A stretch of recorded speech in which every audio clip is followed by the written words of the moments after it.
السلام علیکم. محمد اظہر صدیق اپنے پروگرام سیاسی گپ شپ کے ساتھ حاضر خدمت ہے. چیزیں بہت تیزی سے تبدیل ہو رہی ہیں اور ان تبدیلیوں سے آپ ایک پازیٹیو اسپیکٹ تو دیکھیے گا کہ پاکستان تحریک انصاف میں مزاحمتی تحریک ایک طرح سے شروع کر دی ہے. گرفتاریاں، رہائیاں، گرفتاریاں، لوگوں کا نکلنا اور ایک بہت ہی کامیاب مظاہرہ رہا آج. اور الیکشنز کے اگینسٹ پہلے تو لوگوں کو نکال نہیں پا رہے تھے، اب لوگوں کو کال آ رہی ہے، اب لوگ یعنی بڑھ رہے ہیں، تعداد بڑھ رہی ہے. ویسے تو پی ڈی ایم 1 سے نگران حکومت، پی ڈی ایم 0.5 اور اس کے بعد پی ڈی ایم 2، یعنی تسلسل چلا آ رہا ہے سارا، اور نقطہ نظر ایک ہی رہا ان سب کا، اور وہی ہاتھ میں ہتھوڑا رکھی رکھا اور اس ہتھوڑے کو لے کر بجاتے رہے. اس سے مسئلے حل نہیں ہونے والے، میں بتا دوں آپ کو.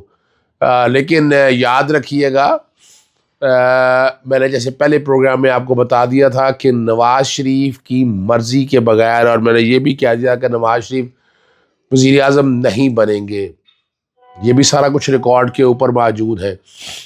آج کی جو لائرز جو تحریک رہی فارم 47 والی الیکشن کے خلاف، ناجائز حکومت کے خلاف، وہ بڑی کامیاب رہی اور پرامن بھی رہی. لاٹھی چارج تو پولیس نے کیا، بڑی زیادتیاں کی. آپ بیک گراؤنڈ پہ آپ تصویریں دیکھ رہے ہوں گے، پکڑ دکڑ دیکھ رہے ہوں گے، ایک ایک چیز آپ ریکارڈ میں دیکھ رہے ہوں گے. میں نے آپ کے سامنے ایک ایک چیز رکھ دی ہے. اس سے آپ اندازہ لگائیں گے کتنی مشکلات اور مصائب کا شکار ہے پاکستان تحریک انصاف، مگر پھر بھی کھڑی ہے اور لڑ رہی ہے. اور فرنٹ لائن پہ اس کے جو نئے چہرے ہیں وہ بھی بھرپور سیاسی کردار ادا کر رہے ہیں. اور یہی تو تبدیلی ہے جو اب آنے والے دنوں میں اس کے آپ کو رزلٹ نظر آئیں گے. اچھا، یہاں تک پہنچنا سے یہ مت مراد لے گا کہ باتیں ساری یہ بھی ختم ہو گئی ہیں. یہ جو ناجائز حکومت پی ڈی ایم 2 بیٹھی ہے، یہ اتنی آسانی سے ہٹنے والی نہیں ہے. میں کوئی ڈھیٹ وغیرہ کا لفظ نہیں استعمال کرنا چاہتا، لیکن وجہ ہے کہ فیویکول کا جوڑ اور جوڑ بڑا مضبوط ہے. میں تاریخ کے ان جھروکوں میں آپ کو 2009 میں لے کر چلتا ہوں. یہ تاریخ اس لیے سمجھانی ہے. 2007 میں لائرز موومنٹ ہم لوگوں نے شروع کی، اور میں آج آپ کے ساتھ 3 چیزیں پھر دہراؤں گا. میرے پرانے پروگرام دیکھیے گا، میں نے یہی باتیں دہرائی ہیں. لائرز موومنٹ کا مقصد کیا تھا؟ جنرل پرویز مشرف کو ہٹانا. لائر پرویز مشرف کا دوسرا مقصد تھا عدلیہ میں تقسیم پیدا کرنا، اور عدلیہ میں ججز اپنی مرضی کے بھرتی کرنا. اور ججز بھرتی ہوئے.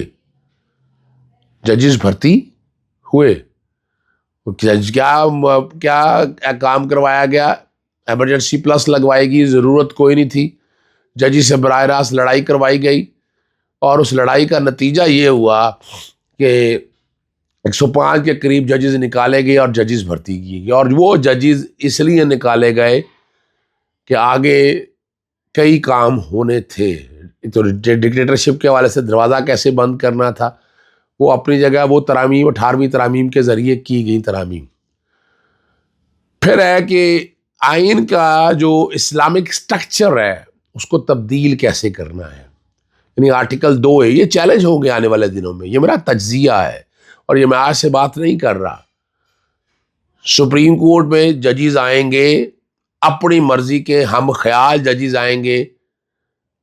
اور ایک بات ابھی اور جو آگے آ رہی ہے نا، کہ آگے یہ جو گورنمنٹ ہے یہ کیا کرنے جا رہی ہے، نوازنا بھی تو ہے نا. یہ ججز کی میعادیں ریٹائرمنٹ بڑھانے جا رہی ہے. ہر دفعہ یہی سنتے آئے ہیں، لیکن ہوتا نہیں. لیکن اس دفعہ کوئی جوڑ بہت ہی سخت ہے، اور یہ کام ہوگا. اور اس کے پیچھے ایجنڈا میں نے آپ کے سامنے پریسائز رکھ دیا ہے. لائر موومنٹ میں لائر موومنٹ میں پہلے لائر موومنٹ میں ساتھ تھا. 26 دن میں نے جیل میں گزارے ہیں. 3 نومبر کو جب ایمرجنسی پلس لگی تھی، اور میں نے بڑا سخت وقت گزارا ہے. یہ دوسرا سخت وقت میرے پہ اب آیا ہے. 9 مہینے میں ملک سے باہر رہا. پہلے میرے گھر پیٹرول بموں سے حملہ ہوا، ڈائریکٹ فائرنگ ہوئی. 2009 میں گورنر راج لگا تھا، آپ کو یاد ہے. آصف زرداری صاحب موجود تھے، گورنر راج لگا تھا، محترمہ بے نظیر بھٹو صاحبہ آپ لوگوں کے سامنے موجود تھیں اس وقت. میں لائرز موومنٹ کے شروع کی بات کر رہا ہوں. ایک دم نواز شریف کو کال آتی ہے کہ اور مجھے یاد ہے کوئی لوگ نہیں تھے 2009 کے اندر، نواز شریف چھپڑ پھاڑ کے یا تبو پھاڑ کے گھر سے نکل آتے ہیں اور گجرانوالہ کے قریب کال دی جاتی ہے کہ جناب ججز ریسٹور کر لیے جائیں گے. اور یہ بھی آپ کا ریکارڈ کے بارے جنرل کیانی صاحب کا کال آتا ہے. جنرل کیانی صاحب کا کال نواز شریف کو بھی آتا ہے لیکن اصل میں اعتزاز احسن کو آتا ہے. اور یوں جوڈیشری بحال ہو گئی. افتخار عبد الحمید ڈوگر کو وقت پہ ریٹائر کیا گیا. کوئی باتیں نہیں ہوئی. یہ ڈیل کا حصہ تھا سارا کچھ ہی، یہ سارا کچھ ڈیل. میں تو لائرز موومنٹ میں ساتھ رہا ہوں نا، تو یہ ڈیل کا حصہ تھا. آصف علی زرداری افتخار چودھری کے واپسی کے خواہاں نہیں تھے، ان کی بات مانی گئی. اور جب ڈوگر صاحب عبد الحمید ڈوگر صاحب ریٹائر ہوئے تب آئے اور پھر ججز بھرتی کیے گئے. یہ ریکارڈ ہے. اور یوسف رضا گیلانی کے ذریعے پیغام دیا اور اس وقت جو ہے نا آپس میں دھکا دیا گیا. یہ ایک ریکارڈ پہ ہے. نواز شریف کے دور وزارت میں بلوچستان میں حکومت گرائی گئی اور اپنی حکومت بنائی گئی. یاد آیا آپ کو؟ یہ دوسرا دھکا تھا. اور تیسرا دھکا آپ کو 2018 کے سینٹ الیکشن میں یاد ہوگا. یوسف رضا گیلانی امیدوار تھے، صادق سنجرانی جو ہے ان کو سینیٹر بنایا گیا. صادق سنجرانی کی بجائے رضا ربانی جو ہے نا نون لیگ کی آفر تھی. اور اس حکومت کے ساتھ ہی اور سینٹ کا الیکشن آپ کو یاد ہونا چاہیے کس طرح باتیں ہوئی تھی. بڑی باتیں کی، بڑا دکھایا. بلاول بھٹو صاحب بڑی باتیں کرتے تھے، پھر یک زبان ہوئے. اسٹیبلشمنٹ کے ساتھ چلتے آئے ہیں ہمیشہ سے. ٹھیک ہے نا جی. اور عمران خان کے اگینسٹ تحریک عدم اعتماد یہ تیسری اٹیمپٹ تھی. میں دوسری اٹیمپٹ کا ذکر کر رہا ہوں جب لانگ مارچ دھرنا لے کر نکلے تھے لیکن آصف زرداری صاحب پیچھے ہٹ گئے تھے. یاد ہوگا پاکستان پیپلز پارٹی. اور یہ سارا کال آف پیچھے چلا گیا تھا اور یہ رک گیا تھا. عمران خان کو اس وقت بھی گرانا تھا، اس سے پہلے بھی گرانا تھا. عمران خان کے بارے میں تو خود دیکھیں نا 2018 اگست میں عمران خان کی گورنمنٹ آئی تو اس کو میجورٹی نہیں دی گئی. جس طرح آپ دیکھیں نا فیویکول جوڑ کے 204 کے قریب یہ لوگ کٹھے کیے گئے، اس وقت نہیں کٹھے کیے گئے. اس وقت بڑی کمزور حکومت عمران خان کو دی گئی. اگر واقعی اسٹیبلشمنٹ حکومت اس زور و شور سے لے کر آئی تھی تو عمران خان کی وہ تو طاقتور حکومت ہونی چاہیے تھی. بیانیہ بکرا تھا عمران خان کا اس وقت. اور پھر خواجہ آصف نے خود ہی کہا ٹی وی پروگرام میں ایڈمٹ کیا ایک دفعہ 2 دفعہ کہ اپریل 2019 میں رابطہ ہو گیا. اور پھر ہم نے دیکھا ایکسٹینشن آرمی چیف کے حوالے سے بڑی پیار محبت کے ساتھ جو ووٹ کو عزت دو کا بیانیہ لگاتے تھے وہ زمین بوس ہو گئے. یہ بھی آپ لوگوں کو یاد ہونا چاہیے. اور پھر عمران خان کی گورنمنٹ گرائی گئی. یاد آ گیا آپ کو؟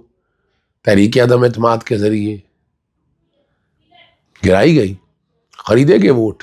اور پیپلز پارٹی سب سے آگے تھی ان سب معاملات میں. راجہ ریاض وغیرہ سارے جو سو کالڈ اپوزیشن لیڈر بن گئے، اپنی جگہ پر راجبان بن گئے، کرسی میں بیٹھ گئے جا کر. یہ تو ریکارڈ پہ ہے نا چیزیں ساری، آپ کو یاد ہونی چاہیے. اور یوں آصف زرداری صاحب ہمیں ہر دفعہ گیم چینجر رہے ہیں. اور ایک زرداری آپ سب پہ بھاری یعنی وجہ ہے وہ اسٹیبلشمنٹ کے ساتھ چلتے ہیں. اب کیا ہونا ہے اب بھی یاد رکھیے گا. آؤٹ آف دی بلو تو تب ہے نا کہ جب اگر تمام لوگوں نے طے کر لیا ہو کہ اسٹیبلشمنٹ سے ہٹ کے آگے چلنا ہے. یہاں اسٹیبلشمنٹ سے ہٹ کے چلنے کے لیے تیار ہی کوئی نہیں. میں اور آپ کیا کر سکیں گے یا ہم کوئی بات کر سکیں گے اس حوالے سے؟ تو اس لیے کہیں نہ کہیں راستہ بنے گا یا نکلے گا یا حالات ایسے پیدا ہوں گے. اور یہ والی گورنمنٹ جو اسٹیبلشمنٹ کی زبان بولتے ہیں فیصل واڈا وہ کہتے ہیں 2 سال تک چلے گی. تو ایک جو نارمل پیریڈ ہے وہ 3 ساڑھے 3 سال کا تو چلا آ رہا ہے تاریخی طور پر، جب سے وہ میثاق جمہوریت کے نام پر 18ویں ترمیم کے ذریعے 58(2)B کی شکل بدلی، حالانکہ میرے نظر میں وہ سیف ہے کہ بال تھا، مارشل لا کو روکنے کے لیے بھی تھا اور باقی حالات کو بھی۔ تو اب اس طرف جائیں یا اس طرف جائیں، ادھر دوڑ لگائیں یا ادھر دوڑ لگائیں، دونوں شکلوں میں اگر سیاسی جماعتیں آج بھی نہ سمجھی تو یہ ملک پھر اسی طرح ہی چلتا رہے گا، ذاتی مفادات زیادہ اہم ہو جائیں گے، ملک کی مفادات پیچھے رہ جائیں گے۔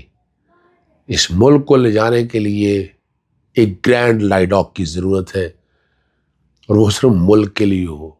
اجازت چاہتا ہوں، السلام علیکم، اللہ حافظ، پاکستان زندہ باد۔